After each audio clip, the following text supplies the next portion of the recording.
Amis Clashers, bonjour, c'est Mélion, bienvenue sur cette nouvelle vidéo Clash of Clans, je suis heureux de vous retrouver, j'espère que vous allez bien. Voilà, j'ai choisi de vous présenter quelques vidéos où nous allons pouvoir revoir ou étudier les attaques les plus fréquemment utilisées ou les plus efficaces par niveau d'HDV. Donc en l'occurrence j'ai choisi de commencer par l'attaque Full Dragon, puisque l'HDV 7, comme vous pouvez le voir sur le replay qui se passe derrière, on peut encore au début attaquer avec des géants, archers, sorciers. Les premières attaques se passent à peu près bien, mais rapidement, en fonction du niveau de défense que vous allez vous trouver en face, vous serez obligé de venir sur l'attaque Full Dragon. Donc cette attaque Full Dragon, qui d'entre nous n'a pas dit à un moment mes dragons font n'importe quoi, ils partent dans tous les sens. C'est pas compliqué, il y a une façon pour les déposer, on peut étudier ensemble l'orientation qu'ils vont prendre et choisir à l'avance le cheminement qu'ils vont suivre. Tout d'abord, nous allons voir la composition des troupes, qui est une composition assez simple, puisque majoritairement, on va avoir des dragons. Dès que vous passez à l'HDV 7, bien sûr, une des priorités est d'augmenter les camps militaires, pour pouvoir atteindre les 200 places, ce qui nous permettra d'avoir 10 dragons. De prendre 4 ou 5 ballons dans le château de clan, donc 4 HDV 7, 5 à l'HDV 8, et de façon facultative, le roi. Tout d'abord, quelques règles obligatoires avant de pouvoir envisager de lancer son attaque. Donc repérer les emplacements des A et du souffleur. Prévoir d'attaquer si possible dans le dos du souffleur. On verra à la fin qu'il y a moyen de changer l'orientation de l'attaque. Détruire la défense anti-aérienne située à l'opposé de l'endroit où on prévoit de déposer nos dragons. Et enfin, surtout, ne pas déployer les dragons en ligne, mais des extrémités vers le centre.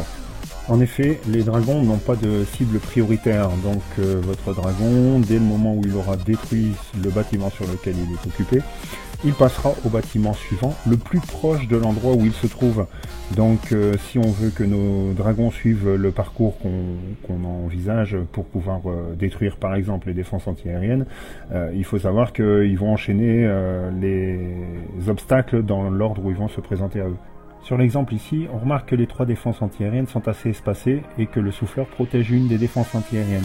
C'est donc celle-là qu'on va décider de détruire avec nos sorts de foudre et on va s'intéresser aux 2 autres défenses avec nos dragons. On va donc choisir de poser d'abord 2 dragons, donc un sur la caserne et un sur l'usine de sorts pour délimiter le chemin que nos dragons vont prendre. Et dès que les 2 premiers bâtiments commenceront à être endommagés, on déploiera le reste des dragons, tout en gardant 2 en réserve pour attaquer de l'autre côté avec les 2 derniers dragons et les ballons et gérer la dernière. Dans l'exemple ici, c'est une attaque réalisée par un HDV 8, donc la première A a été détruite avec un sort sismique et 2 sorts de foudre, et il nous reste un sort d'orage qu'on pouvait utiliser au choix, donc soit sur le premier groupe de dragons pour détruire la A qui se trouve côté gauche, soit au niveau du château de clan, de la sortie du château de clan, pour aider nos dragons à gérer donc le château de clan adverse, soit enfin sur la partie ballon, pour accélérer nos ballons sur la destruction de la dernière A. Allez, on passe au gameplay. Donc on voit la destruction donc de la première défense antiaérienne avec sort de foudre et sort sismique. On peut envisager le déploiement des dragons, donc côté gauche avec la caserne, l'usine de sorts, quelques dragons supplémentaires pour aller détruire la défense antiaérienne côté gauche. On peut envisager donc dans la foulée le déploiement de nos 2 derniers dragons, les ballons qui suivent, et on enrage le tout pour aller détruire cette dernière défense antiaérienne. Et maintenant il n'y a plus qu'à laisser faire, puisque les tours d'archers, tours de sorciers qui restent ne sont pas en capacité suffisante de détruire le volume de dragons qui nous reste. Donc pour information, puisque ça revient assez régulièrement au niveau des questions, 2 sorts de foudre niveau 5, un sort sismique niveau 1 suffisent à détruire une défense antiaérienne de niveau 6. Juste pensez à zoomer pour lâcher vos sorts de foudre, parce qu'en les décalant de quelques millimètres, on peut risquer le fail et ne pas détruire les défenses antiaériennes. On voit ici l'étude d'une autre forme de base, on repère par contre les 3 défenses antiaériennes qui sont beaucoup plus centrées, beaucoup plus regroupées.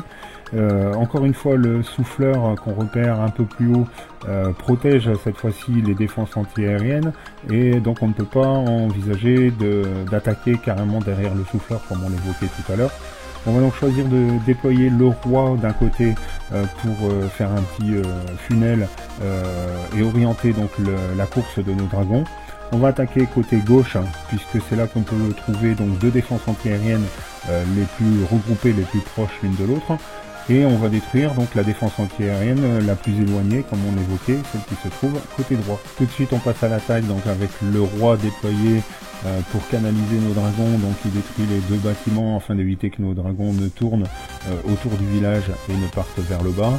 Donc un déploiement assez regroupé au niveau des dragons, hein, quelques dragons pour canaliser, puis ensuite on mettra le reste du groupe, les ballons derrière, et on attaque sur le global, donc côté gauche, en ayant remarqué que le premier dragon déposé a géré la petite cabane dans le coin, chose qu'il faut absolument prendre en compte dans les attaques dragons, puisque les dragons, même s'ils sont assez destructeurs, sont relativement lents dans leur déplacement. Donc quand il y a des bâtiments ou des cabanes dans les coins, on peut risquer le fail time, donc les terminer à 98 ou 99% parce qu'on n'aura pas eu le temps d'aller détruire l'ensemble des bâtiments. On voit ici donc sur cette attaque que les dragons n'ont pas eu beaucoup de difficultés avec les défenses. Par contre, effectivement, à la fin, il nous reste donc 3 dragons, quelques ballons. Alors l'avantage des ballons, c'est que on est sur du one shot pour les bâtiments, donc il y a un déplacement assez rapide. Et on a pour l'instant un groupe qui s'est suffisamment séparé pour gérer au cours de cette attaque la destruction, y compris des cabanes qui se trouvaient dans chacun des coins sur ce village. Ça se termine donc par un joli 3 étoiles HDV7 sur HDV7. Sur cette attaque-ci, en HDV7, on va utiliser donc 3 sorts de foudre niveau 4 pour détruire la première défense antiaérienne, et on va centraliser toute l'attaque dragon, donc du côté où on a 2 défenses qui sont regroupées. On voit qu'il y a 2 cabanes dans les coins et que le joueur pour attaquer donc commence par déployer justement un dragon sur chaque cabane pour ne pas avoir à y revenir en fin d'attaque et perdre un maximum de temps. On est sur une répartition du village, je dirais malheureusement le défenseur a mal réparti ses défenses antiaériennes, sachant qu'en HDV7 la plupart des attaques de GDC se font avec des dragons. La logique aurait été de les placer différemment, puisque c'est quand même quasiment la seule chance qu'on peut avoir de résister à une attaque dragon, c'est le niveau des défenses antiaériennes et leur répartition de celle-ci sur le village. Donc n'hésitez pas forcément à maxer rapidement quand vous arrivez en HDV7 le plus vite possible donc les défenses antiaériennes, et à éviter un plan de village un peu trop régulier ou un peu trop accessible, puisque malgré tout on avait ici donc 2 défenses antiaériennes très rapidement accessibles avec une seule ligne de bâtiment devant, et on a un plan très linéaire, donc avec une attaque en ligne des dragons, ça passait forcément sans grande difficulté. Le seul ralentissement qu'on a pu avoir, donc comme on le voit ici, c'est le souffleur, mais en soi il n'a pas posé de grandes difficultés. Le souffleur n'a d'intérêt que quand il oblige vos dragons à rester dans la ligne des défenses antiaériennes sans pouvoir réellement aller les détruire rapidement. Donc tant que les défenses antiaériennes arrivent à taper sur les dragons, parce que les dragons sont repoussés par le souffleur, c'est du positif. Mais là, avec un plan de village comme celui-là, vous savez que vous allez vous faire raser. Enfin, pour les 2 derniers gameplays, je vais vous montrer 2 types d'attaques totalement différentes, hein, puisque dans la première, on voit le même mode de fonctionnement qu'on a utilisé jusqu'à présent. Donc on détruit donc une défense antiaérienne qui est la plus éloignée du côté où on va choisir de déployer nos dragons. Bon, accessoirement, on a utilisé le roi, puisqu'on en disposait, pour commencer à faire le funnel et donc orienter les dragons du côté où vous voulez prévoir notre attaque. On voit ici que le souffleur est amené à pouvoir nous gêner, donc il faut absolument le prendre en compte malgré tout. Et donc on voit que l'attaque elle est orientée plutôt dans la partie haute, donc sur une seule des défenses antiaériennes, sachant que le souffleur va nous amener nos dragons à se dévier de leur trajectoire. Donc on essaye de l'anticiper un petit peu. Au lieu d'attaquer en ligne face au souffleur, on attaque orienté légèrement d'un côté, puisque donc on voit ici le souffleur qui effectivement fait son effet et nous oriente nos ballons et nous réoriente nos ballons vers la dernière défense antiaérienne. Donc à la limite dans ce cas là c'est presque le souffleur qui nous a aidé à conserver la trajectoire pour aller détruire donc cette dernière défense antiaérienne.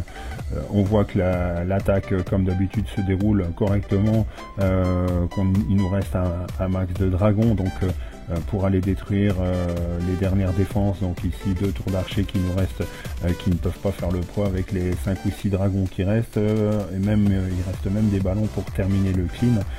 Donc c'était une attaque qui se passe de façon très correcte, sans grande difficulté, avec un max de dragons à la fin qui reste pour nettoyer, même des ballons qui ont survécu, donc ça va être également un 3 étoiles assez tranquille. Et sur la même base, donc même plan de ville lors d'une autre attaque, puisque c'est un autre joueur qui l'a subi, on rencontre la même configuration, donc avec les défenses regroupées au centre, le souffleur qui protège donc les 3 défenses, mais dans ce cas-ci, le choix avait été fait donc de ne pas détruire de défense antiaérienne. Donc ce mode d'attaque est réalisable, mais attention, quand même beaucoup plus aléatoire et plus difficile à réaliser. Il y a beaucoup plus de risques, mais ici, au lieu de partir avec 3 sorts de foudre, le joueur attaquant est parti avec 3 sorts de rage, donc il va rager toute la partie centrale quand ces dragons et ballons s'y trouvent. Mais on voit donc que cette attaque, même si elle s'est bien passée, alors qu'on est exactement sur le même type de village, elle va se terminer avec beaucoup moins de troupes restantes, hein. Il nous reste effectivement encore ici 1 ou 2 ballons, mais il nous reste que 3 dragons, alors que sur l'attaque précédente on avait terminé quasiment en overkill avec 6 dragons qui restaient. Donc c'est un mode d'attaque qui est réalisable, qu'on peut envisager selon la configuration, mais moi je préconise la destruction d'une défense anti-aérienne dès le départ.